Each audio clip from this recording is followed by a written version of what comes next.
Giờ chia sẻ với mọi người cái vấn đề về lạm phát nha.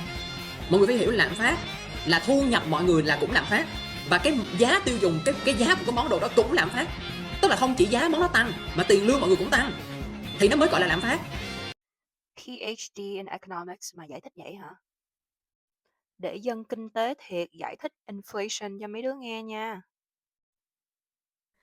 Okay, I'm gonna walk you guys through Economics 101 with V. The first type of inflation we have is cost push inflation. Let's look at cost push inflation on a graph.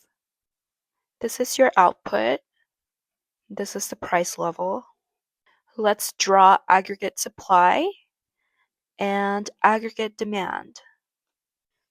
This is the current equilibrium. And here you have output at equilibrium. We call it YE. And this is the price level at equilibrium, PE. Cost push inflation happens when the aggregate supply curve shifts to the left. We'll call this AS1. AS1 is going to result in a new equilibrium. Here we'll call it E1. And here's the new output, Y1. And pay attention to the price level. I'll call it P1. And look how it's higher than P equilibrium that we had earlier. So you guys can see that when aggregate supply shifts to the left, we have a higher price level. Cost push inflation happens when the cost of production increases, and this forces businesses to raise their price level in order to reflect this change.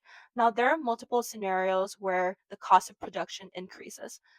First scenario, that's when you have a higher price point for raw materials or oil. That's going to result in a higher overall cost of production. Second scenario is when you have a supply chain disruption. So think about COVID-19 or any other natural disaster that may disrupt the supply chain. Third scenario is when you have a government policy that could influence suppliers' behavior. So tariffs would be a great example, or you could also think about regulations or even geopolitical events such as the OPEC oil crisis in the 1970s. The second type of inflation is called demand pull inflation. Now let's bring back our graph. Here's your output, here's your price level. Let's bring back aggregate supply and aggregate demand. I'm literally doing the same thing as I was before. So here's your equilibrium. You have equilibrium output and equilibrium price level. Now pay attention to this part because this is where the aggregate demand is shifting to the right. Here's the new output. Here's the new price level. Now we can see that this shift also results in a higher price point. So in simple terms, demand pull inflation happens when there is a surge in demand for goods and services that basically overwhelms the market and drives up the prices. So there are multiple factors that could drive up the overall demand for goods and services. For instance, when you have lower taxes and higher consumer confidence, you're going to see an increase in spending.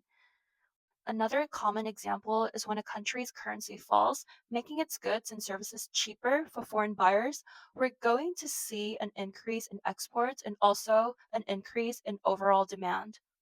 Also, do not forget about the central bank. The Fed's monetary decisions can increase the money supply and therefore drive up the overall demand. During COVID, the Fed kept interest rates super low at practically zero, and they also engaged in a lot of quantitative easing.